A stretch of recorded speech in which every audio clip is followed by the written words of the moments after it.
Have you ever witnessed a moment so humiliating, so cruel, that it made your heart ache for a complete stranger? Imagine a young waiter quietly trying to earn an honest living, being torn apart by a group of wealthy customers.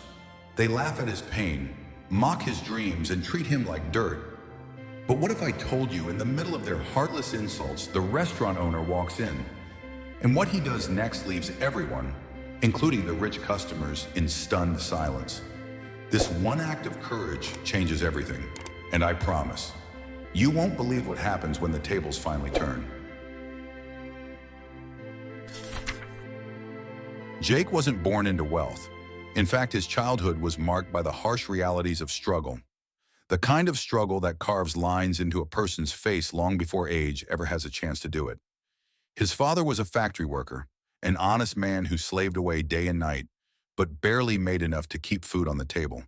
And his mother, a soft-spoken woman with a heart of gold, would sew clothes late into the night to make a few extra bucks to cover the bills. They did their best, but life had a way of knocking them down at every turn. Growing up, Jake always dreamed of becoming something more, someone worthy of respect, someone who could provide his parents a better life. But those dreams were quickly replaced with the reality of paying bills and helping his struggling family. When his father passed away unexpectedly a few years ago, everything changed. Jake found himself shouldering the burden of being the man of the house at a much younger age than he ever imagined. Working a minimum wage job, he barely scraped by, sending every extra penny back home to support his mother. But Jake was no quitter. Despite all the setbacks, despite having to put his own dreams on hold, he never lost his dignity or his work ethic. That's how he ended up working as a waiter in one of the fanciest restaurants in town. A place filled with wealthy patrons who lived lives he could only dream about. To him, it wasn't just a job, it was a lifeline. The restaurant was a far cry from the gritty diners and fast food joints he'd worked at before. Here, everything was about perfection, perfect meals, perfect service, and unfortunately, perfect appearances. From the moment he put on that crisp white shirt and polished his shoes until they shined, Jake made it his mission to be the best waiter he could be. Even if he was exhausted, even if his stomach growled because he couldn't afford more than a single meal a day. He carried trays with a steady hand, greeted customers with a smile that masked his inner fatigue, and never once let his personal struggles show. Because here, in this restaurant filled with chandeliers and marble floors, he was just another nameless face meant to serve and disappear without causing a ripple. But Jake's kindness and professionalism didn't go unnoticed. His colleagues often whispered about how he was a natural in dealing with difficult customers, never losing his cool even when faced with the most arrogant diners. They respected him. But some of the customers, those with an inflated sense of entitlement, saw him as nothing more than a servant. And for Jake, every time someone looked down on him, he felt the sting. Not for himself, but for all the people like him. The unseen, unappreciated workers who gave their all and yet were treated as invisible. One night, that sting became a full-blown wound. The restaurant was bustling with activity, every table filled with customers enjoying their expensive meals. Jake was rushing from one table to another when a group of 3 wealthy patrons walked in. A middle-aged man with slick-back hair and a sharp suit, a young woman draped in designer clothes, and a third man, broad-shouldered and confident, with an air of superiority that filled the room. Jake noticed them immediately. They were the type who demanded attention just by their presence. The hostess led them to one of Jake's tables, and from the moment they sat down, he could feel the tension. The woman, barely glancing at him, tossed her purse onto the chair beside her, her nose wrinkling in slight disgust as if the very air around her was somehow beneath her. The older man leaned back, scanning Jake from head to toe, his gaze lingering a second too long as if assessing his worth, or rather, his lack thereof. "Water," the woman snapped, her tone icy and dismissive. "With a lemon, and make sure it's cold, not like last time." Jake nodded politely, his usual smile faltering for just a split second. But he quickly recovered and rushed to the kitchen, only to find the lemon slices weren't cut yet. He hurriedly prepped them himself, his hands moving with the precision of someone who knew the value of speed. When he returned, the woman eyed him as if he'd already failed. "That took long enough," she muttered, looking away as if his very presence annoyed her. He ignored the comment and carefully set the glass down. I'm sorry for the delay, ma'am. Is there anything else I can get you? The second man, the one with the broad shoulders, leaned forward, smirking. Yeah, how about some personality with that service? What's with the robot act, huh? You think you're too good to talk to us? Jake's ears burned, but he kept his gaze steady. I'm here to make sure you have the best dining experience possible, sir. Oh, I'm sure you are, the man laughed, leaning back. But try to do it without looking like you're going to cry every time someone talks to you. It's embarrassing. Jake's hands clenched into fists at his sides, but he quickly released them, his heart pounding in his chest. He took a step back, willing himself to stay calm. This wasn't the first time he'd dealt with rude customers, but something about the sneering way they looked at him, like he was nothing more than an insect crawling across their pristine table, struck a nerve. The older man, watching Jake's reaction intently, smirked. Relax, kid. We're just having a little fun. You don't have to act like we're about to fire you. Or, oh wait, maybe we do.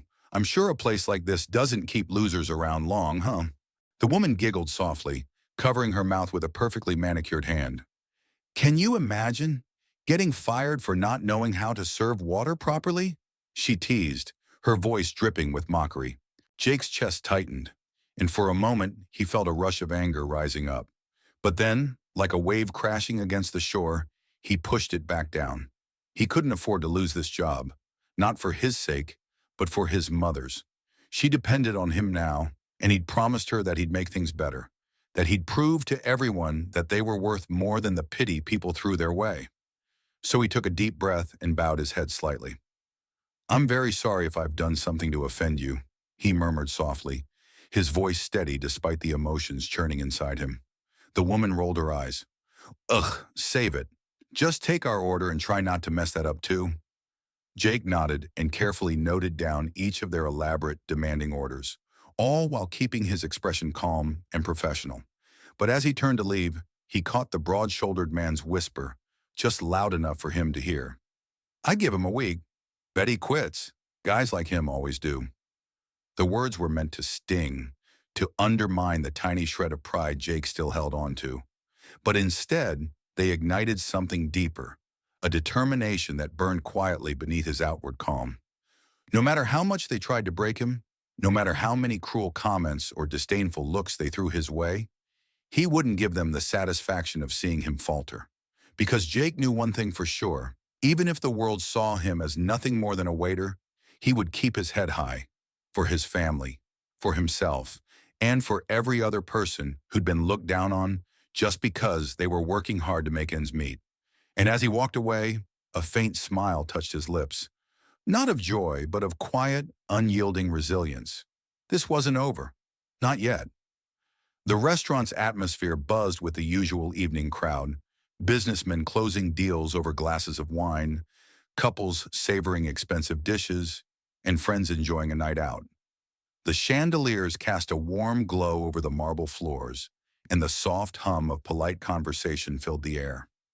To Jake, this was just another night where his only goal was to survive the shift without drawing any unwanted attention.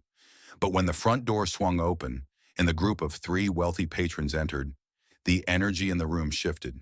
Heads turned, murmurs rippled through the crowd. These weren't just any customers. They were the type who made it a point to be noticed. The man in the lead, a middle-aged businessman named Mr. Stevenson, walked with a confident stride that bordered on arrogance. His dark hair was slicked back, his expensive suit tailored to perfection. Behind him, a woman followed, draped in luxury from head to toe. Her diamond earrings sparkled even under the dim restaurant lighting, and she moved with the grace of someone used to being admired. But it was the third man who drew the most attention, the broad-shouldered, younger companion who trailed behind them.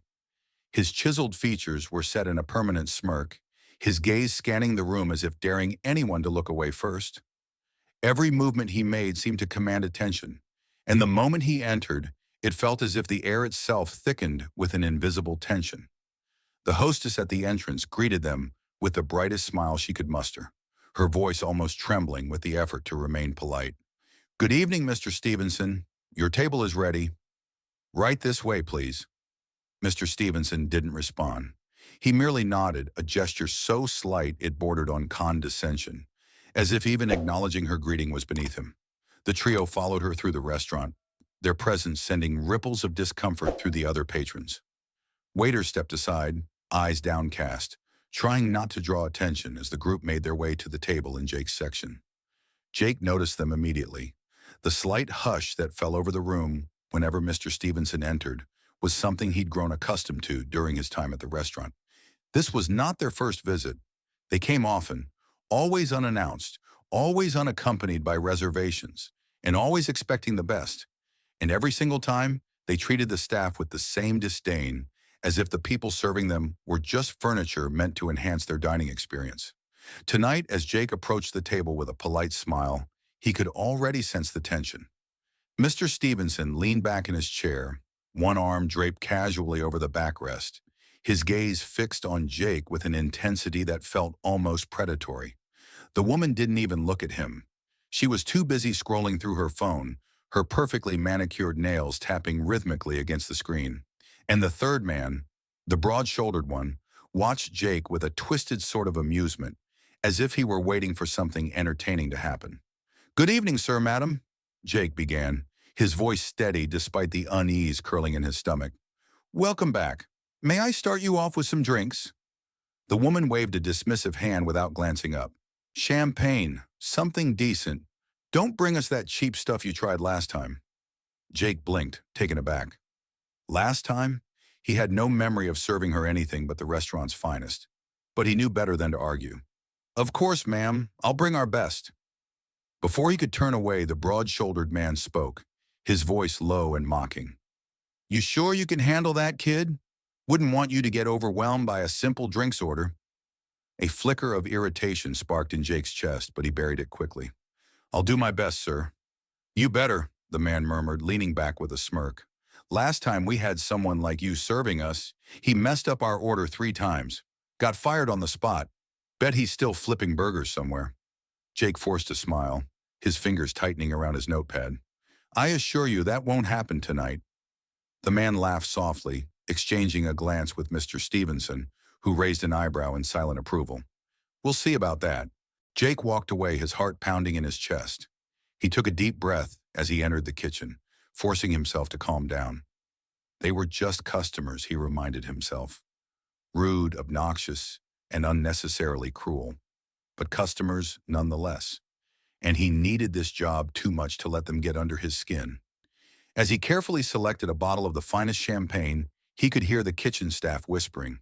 They'd noticed the tension too. Jake's colleagues watched him with a mixture of sympathy and concern, silently urging him to keep his composure. But it wasn't their encouragement that kept him going. It was the image of his mother's face, the thought of her smiling proudly when he sent money home to help with the rent. With the tray balanced carefully in his hands, Jake returned to the table, determined not to give them any reason to criticize him further. He poured the champagne with steady hands, his movements precise and controlled.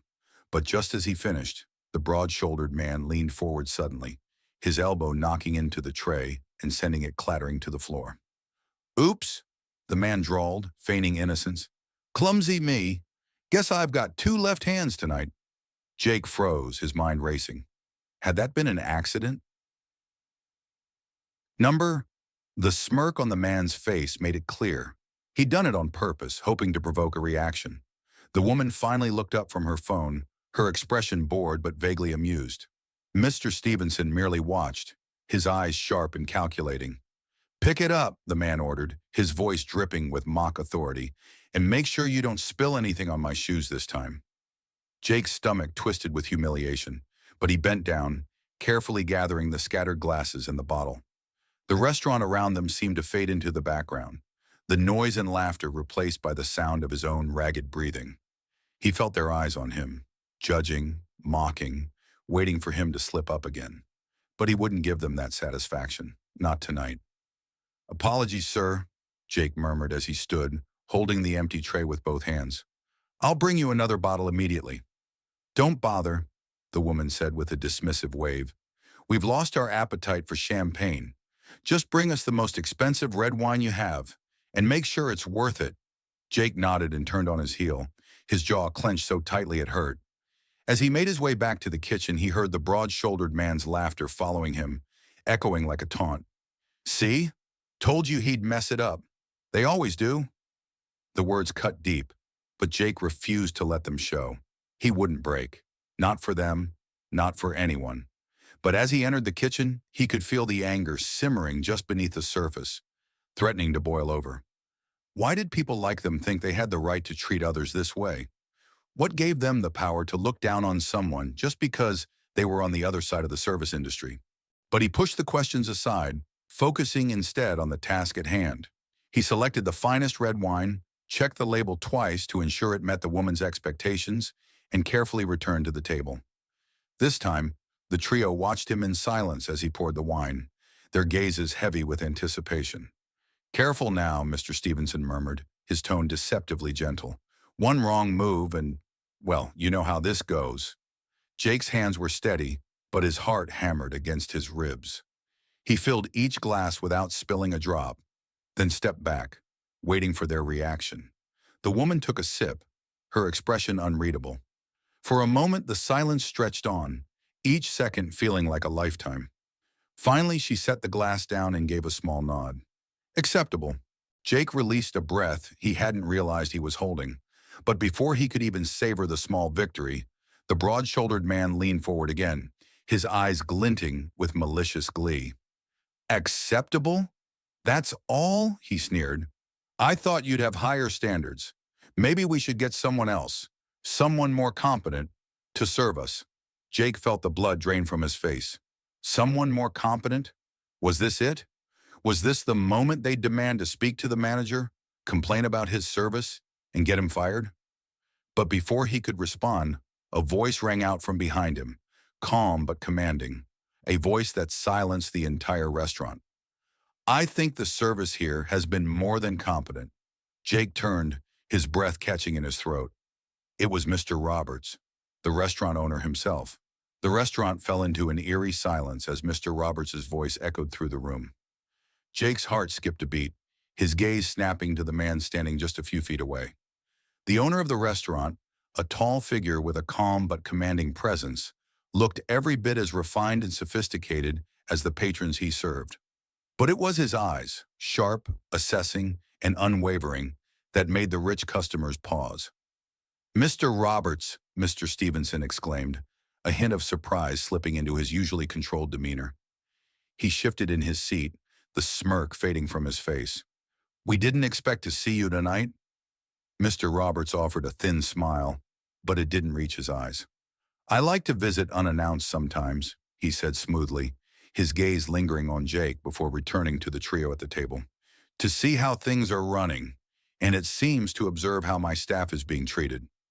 The broad-shouldered man's grin faltered, his confidence wavering for the first time that evening. "Oh, we were just, having a little fun with the kid. No harm meant." Jake's chest tightened at the word kid. He was no child. He was a man doing his best to survive in a world that seemed hell-bent on knocking him down at every turn. But Mr. Roberts didn't even glance his way. Instead, he turned his attention fully to the man, his expression unreadable. "Fun, you say?" Mr. Roberts repeated softly, the hint of steel in his voice unmistakable. "And what exactly do you consider fun? Mocking someone who's working hard to make a living? Disrespecting a person just because you feel entitled to?"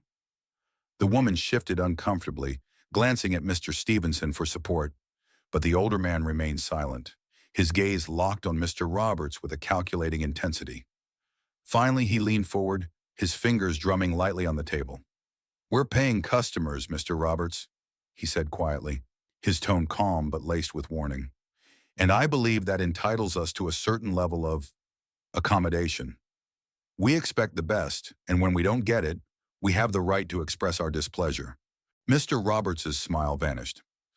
"Expressing displeasure is one thing," he said evenly. "Humiliating someone is another.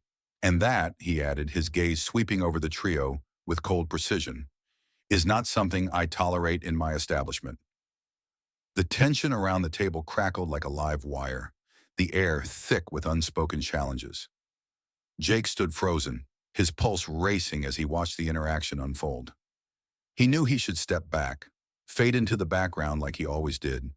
But something kept him rooted to the spot. Maybe it was the fact that for the first time in what felt like forever, someone was standing up for him. Someone with power. Someone who wasn't afraid to confront people like Mr. Stevenson and his friends. Well, that's a bit dramatic, don't you think? The broad-shouldered man scoffed, though the confidence in his voice wavered. We're just saying that if the service isn't up to standard, we have every right to comment on it. Isn't that what feedback is for? Feedback? Mr. Roberts' voice dropped, low and dangerous. What you're doing isn't feedback. It's bullying, and I won't have it. Jake watched, his throat tight, as the owner took a slow, deliberate step forward. The trio shifted uneasily, their bravado crumbling under the weight of his gaze.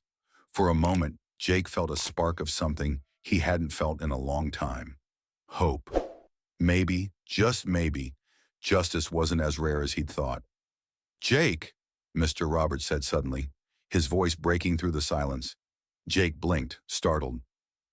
Yes, sir? Come here, please. Every eye in the restaurant turned to him as he stepped forward, his palms slick with nervous sweat.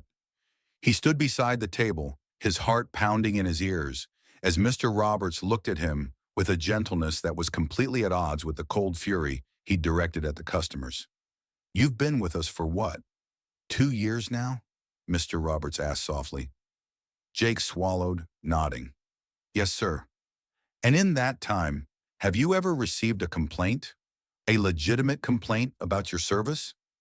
Jake hesitated, glancing at the trio. The broad-shouldered man opened his mouth, but a single glance from Mr. Roberts silenced him. No, sir, Jake answered quietly. I've always tried to do my best. And you have, Mr. Roberts said firmly. You're one of our best, which is why I want you to know right now that no matter what anyone else says, your job is not in jeopardy. Do you understand me? Jake felt a lump rise in his throat, and he had to blink rapidly to keep the tears at bay. Yes, sir. Thank you, Mr. Roberts nodded, then turned back to the customers, his expression hardening once more. I'm afraid I'm going to have to ask you to leave, he said calmly. The woman's eyes widened. What? You can't be serious. Mr. Stevenson shot to his feet, his face flushed with anger. You can't just kick us out. Do you have any idea who we are? I know exactly who you are, Mr. Roberts replied quietly. Entitled bullies who think their money gives them the right to treat people like dirt. Well, not in my restaurant. Now you can leave, or I'll have security escort you out. Your choice. The broad-shouldered man's face twisted with rage. You'll regret this. We have connections. You won't get away with treating us like this. But Mr. Roberts merely raised an eyebrow. Is that so? He murmured. Well, let me tell you something about connections, gentlemen. I built this place from the ground up, starting as a dishwasher in the back kitchen. Every person here, every waiter, every cook, every busboy, they're the ones who keep this place running. Not you. Not your money. The trio stared at him, their shock palpable, and slowly, as if the weight of his words finally sank in, they seemed to deflate. The woman gathered her purse, her cheeks flushed with embarrassment. Mr. Stevenson muttered something under his breath, his gaze flicking to Jake one last time before he turned on his heel and stormed out. The broad-shouldered man lingered, his jaw clenched tight, but even he couldn't hold his ground under Mr. Roberts' unwavering stare. With a final, furious glare, he spun around and followed the others out of the restaurant, the door slamming shut behind them. For a moment, the restaurant was silent, and then, slowly, a murmur of approval spread through the room. Jake stood frozen, his mind whirling. Had that really just happened? Had someone, a complete stranger, stood up for him, defended him, and made the people who had tormented him leave in shame? Jake, Mr. Roberts said softly, drawing his attention once more. Yes, sir, he whispered, his voice barely audible. Mr. Roberts smiled, a real, genuine smile that softened the harsh lines of his face. You did well, better than most would have. Keep your head high, all right? Jake's chest tightened, and before he could stop himself, he blurted, Why? Why did you? Why did you do that? Mr. Roberts tilted his head, considering him. And then, to Jake's astonishment, he placed a gentle hand on his shoulder. Because I have been where you are, he said quietly, and no one deserves to be treated like that. With that, he turned and walked away, leaving Jake standing there, stunned and speechless. It wasn't until much later, when the adrenaline had faded and the restaurant had returned to its usual rhythm, that the full impact of what had happened hit him. He'd been humiliated, ridiculed, pushed to the brink of breaking, but in the end he hadn't been alone. Someone had seen his worth, someone had stood up for him, and maybe, just maybe, that was enough to make everything worth it. The rich customers had stormed out, leaving a palpable tension in the air. Even though the confrontation was over, the restaurant remained unusually quiet, as if everyone was holding their breath, waiting for something else to happen. Jake stood there, his body still trembling with the adrenaline coursing through his veins, his mind struggling to process what had just unfolded. The humiliation, the insults, the sheer audacity of how they had treated him. It all swirled together in a mess of emotions he couldn't untangle. But amid the chaos, one thought stood out clearly. Mr. Roberts had stood up for him. Someone in a position of power had actually chosen to protect him, not because they had to, but because it was the right thing to do. It was a feeling Jake hadn't experienced in a long time. Validation mixed with a tentative, almost fragile sense of hope. As the murmurs of the other patrons slowly resumed, Jake felt a gentle tap on his shoulder. He turned startled to see Mr. Roberts standing beside him, his expression calm but serious. There was no trace of the fury that had marked his face just moments earlier, only a quiet resolve that somehow made Jake feel both comforted and uneasy at the same time. "Walk with me," Mr. Roberts said softly, nodding toward a secluded corner of the restaurant, away from the curious gazes of the diners. Without waiting for a response, he turned and began to weave his way through the tables, his steps unhurried and purposeful. Jake hesitated, glancing around nervously, but then followed, his heart thudding in his chest. He had no idea what to expect. Was he in trouble for something? Had he done something wrong? The questions piled up in his mind, each one more unsettling than the last. By the time they reached the corner, Jake's palms were slick with sweat, and his mouth felt painfully dry. "Sir, I want to thank you for," he began, his voice hoarse with emotion. But Mr. Roberts held up a hand, cutting him off. "Jake, listen to me," he said quietly, his gaze intense. "What happened back there, that wasn't just about you. Those men, that woman, they think they're better than people like us. They believe that just because they have money, they have the right to treat others like they're less than human." Jake swallowed hard, the bitterness of the memory still fresh in his mind. "But you didn't have to say anything. You could have let them walk all over me. Most people would have." Mr. Roberts sighed softly, his eyes softening. "Most people would have, yes. But I'm not most people, and neither are you." Jake blinked, taken aback. "Me? But I'm just—" "No," Mr. Roberts interrupted firmly, shaking his head. "You're not just anything. Do you know why I hired you, Jake? Why I kept you on even when others said you wouldn't last?" Jake stared at him, completely bewildered. He'd always assumed he was just lucky to have a job at all, especially in a place like this. He'd never questioned why Mr. Roberts had given him a chance when so many others had turned him away. "I hired you," Mr. Roberts continued softly, "because I saw something in you that reminded me of myself. You're resilient, Jake. You're strong. And above all, you have integrity. Even when those customers were mocking you, trying to tear you down, you stood your ground. You didn't let them break you." Jake felt his throat tighten, a wave of emotion crashing over him. He opened his mouth to respond, but no words came out. Instead, he just nodded, his eyes burning as he struggled to keep his composure. "I started in this industry as a dishwasher," Mr. Roberts said quietly, his gaze drifting away as if he were looking back through the years. "I scrubbed pots and pans until my fingers bled. I mopped floors, I took out trash. I worked 12, 14 hours a day and nobody ever noticed. Nobody cared. To them, I was just another faceless worker, another cog in the machine." Jake stared at him stunned. He had known that Mr. Roberts had built the restaurant from scratch, but he had never heard the details, never imagined that the man standing before him, the polished, successful owner, had once been in the same position as him. There were people back then who treated me the way those customers treated you tonight, Mr. Roberts continued, his voice low but steady. People who thought they could crush me because they believed I didn't matter, and for a long time I believed them. Jake felt a pang of sympathy, his own struggles suddenly feeling insignificant in comparison. But you didn't let them win, he whispered. No, Mr. Roberts agreed softly, a faint smile tugging at his lips. I didn't, because one day I realized something important. It's not about the job you have or the clothes you wear. It's about the person you are. And you, Jake, you are a person worth fighting for. The words hit Jake like a punch to the gut, knocking the air from his lungs. He had spent so long thinking of himself as just another waiter, just another struggling worker trying to make ends meet.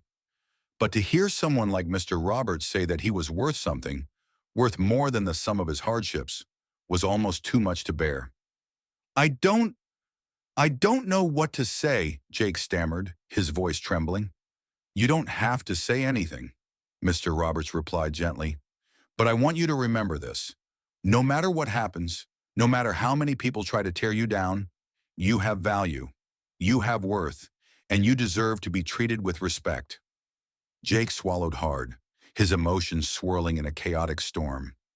He had always believed that respect was something you had to earn, something that was only given to people who had already made something of themselves. But maybe, just maybe, Mr. Roberts was right. Maybe respect wasn't about status or wealth. Maybe it was something that every person deserved simply because they were human. Sir, Jake murmured, his voice choked with emotion, I don't know how to thank you. Mr. Roberts smiled, a genuine warmth in his eyes. You don't need to thank me, Jake. Just promise me one thing. Anything, Jake whispered. Promise me that you won't let people like them define you, Mr. Roberts said softly, his gaze piercing. Promise me that no matter how hard it gets, you'll keep believing in yourself. Because people like you, you're the reason I built this place. You're the reason I fought so hard to get where I am. Jake felt the tears finally spill over, his vision blurring as he nodded. I promise, he managed, his voice breaking. Mr. Roberts reached out, clasping Jake's shoulder gently. Good. Now go take a break. You've earned it. Jake nodded shakily, his chest tight with a confusing mix of gratitude, relief, and something else. Something he hadn't felt in a long time. Hope. As he turned to walk away, his thoughts racing, he couldn't help but glance back at Mr. Roberts one last time. The man stood there watching him with a calm, steady gaze, his presence a reassuring anchor in the storm of emotions swirling inside Jake. And for the first time in what felt like forever, Jake believed that maybe, just maybe, he wasn't alone. Maybe there were people in the world who saw him for who he truly was, not just what he did for a living. Maybe there were people who cared. With a deep breath, Jake squared his shoulders and walked away, his steps a little lighter, his heart a little fuller. Because tonight, something had changed. He had been humiliated, yes. He had been pushed to his breaking point, but he hadn't broken. And that, he realized, was a victory all on its own. The rest of the evening passed in a blur. After his conversation with Mr. Roberts, Jake took a few moments to compose himself before returning to his duties. But something felt different now. The weight of the evening's events still hung heavy on his shoulders, but there was a new sense of calm beneath it, a quiet strength that hadn't been there before. And as he moved through the restaurant, serving the remaining customers with the same care and professionalism he always did, he noticed something else, something he hadn't expected. People were watching him, not with the judgmental gazes he was used to, not with the cold indifference of strangers who saw him as just another server. No, this time, their expressions were filled with respect, empathy, even a touch of admiration. Whispers of the confrontation had spread through the room like wildfire. And now, everywhere he turned, he caught snippets of conversations, the customers murmuring to each other about what they'd witnessed, about how the young waiter had stood tall in the face of such blatant cruelty. "I can't believe the nerve of those people," one woman whispered to her companion as Jake passed by. "Did you see how they treated him? I'm so glad Mr. Roberts stepped in." Her friend nodded, her eyes lingering on Jake with a soft smile. "He handled it better than I would have. That boy has real courage." Jake felt his cheeks flush, and he quickly looked away, his heart pounding. Courage? Him? If they only knew how close he'd come to losing it completely, how desperately he'd fought to keep himself from snapping in front of everyone. But still, the warmth in their voices was undeniable.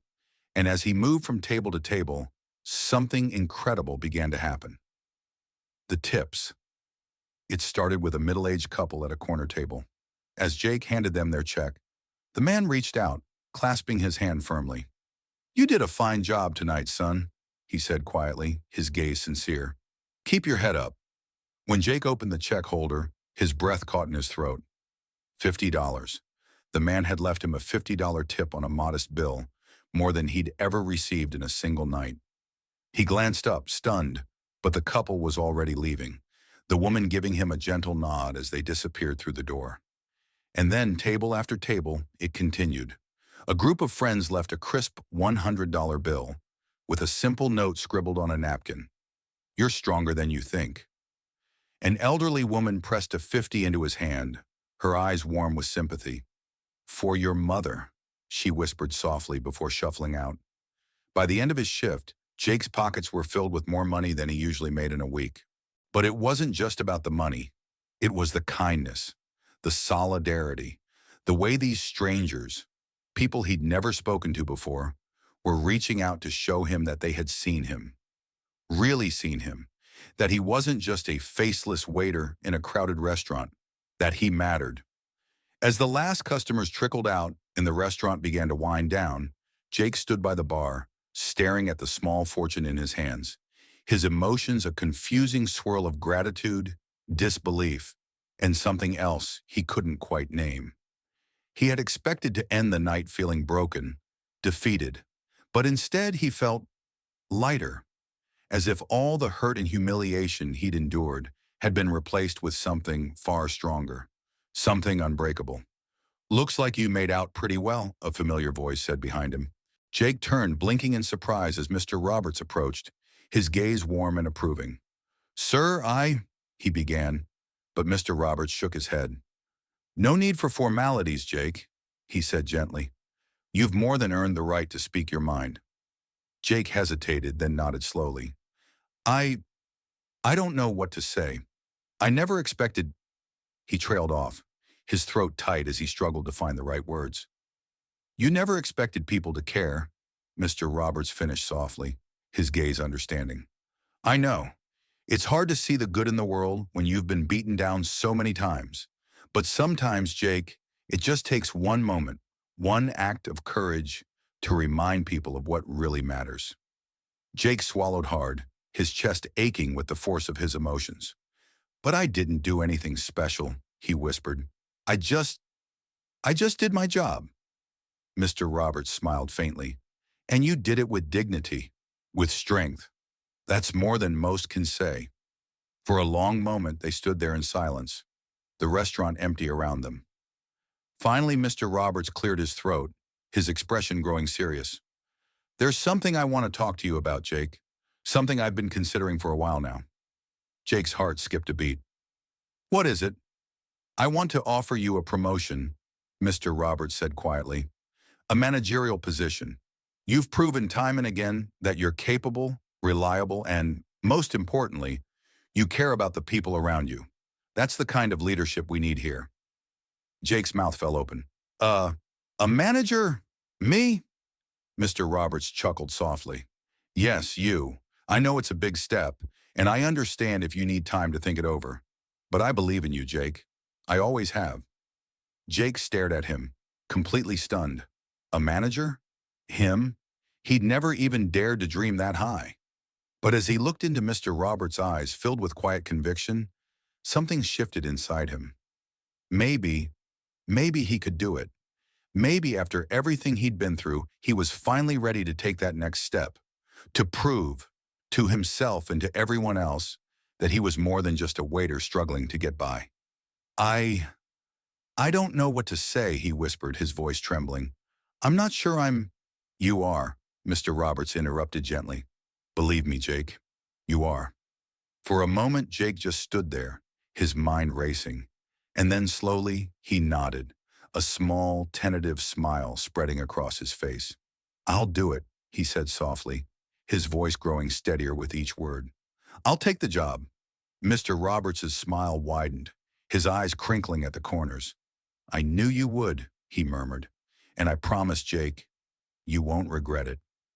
Jake's heart swelled, a sense of pride and purpose filling him like never before. He had started the evening as a simple waiter, humiliated and mocked by people who thought they were better than him. But now, as he stood there, looking up at the man who had given him this chance, he realized something incredible. He was more than his job, more than the insults and the struggles. He was someone with strength, with potential, with a future that stretched out before him like an open road. And he wouldn't let anyone, no matter how rich or powerful, make him feel small again. As he shook Mr. Roberts' hand, a surge of determination coursed through him. This was his moment, his chance to prove, once and for all, that he was worth something. And he would do it, not just for himself, but for everyone who had ever felt invisible, for everyone who had been looked down on, dismissed, and treated like they didn't matter. Because they did matter. They always had. And tonight, Jake had finally found the courage to believe it. If this story moved you, don't forget to hit the like button and share your thoughts in the comments. And if you enjoy content that dives deep into powerful narratives of resilience, kindness, and standing up against injustice, make sure to subscribe and turn on the notification bell so you never miss an inspiring story. Thank you for watching.